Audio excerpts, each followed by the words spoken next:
Nafurahia sana nafurahia sana nakifurahia sana Chama cha Mapinduzi cha CCM pamoja na viongozi wake wote. Kwa kweli nawapenda na nawafurahia sana, hususani rais wangu Samia Suluhu Hassan, Kassim Majaliwa, Doto Biteko na viongozi wengine wote ambao wamesimama imara kwa ajili ya kulinda amani ya Tanzania yetu.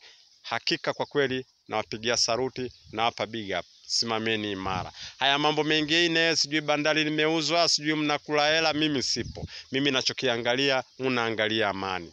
Jamani, mimi naangalia amani mnayoilinda ni kubwa sana kwetu kama Watanzania. Sasa kwa Mtanzania aliye na akili, kama anaona Tanzania yetu ina amani, amka kachape kazi. Haijalishi unafanya kazi gani, kachape kazi.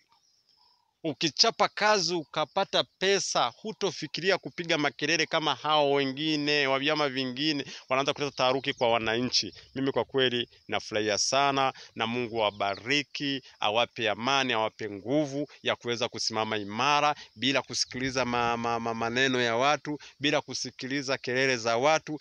Chapeni kazi. Mama Samia Suluhu Hassan, tambua kitu kimoja. Kadiri unavopigwa kelele, unavopigiwa kelele na watu mbalimbali, ndivyo hivyo una kitu ndani yako. Una kitu ndani yako. Kama ungekuwa huna kitu ndani yako, usingepigiwa kelele. Mtizama, unakuta mti wa matunda huko pale, embe chungwa limeiva, lakini wewe unashika mawe unaanza kukurupuka papa, unakata matawi yanadondoka. Kwa nini?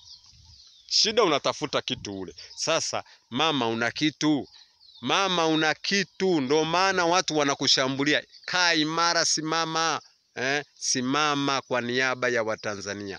Asante mama, asante Kassim Majaliwa, asante Doto Biteko, asante mawaziri wote na viongozi wote wa Chama cha Mapinduzi CCM Tanzania.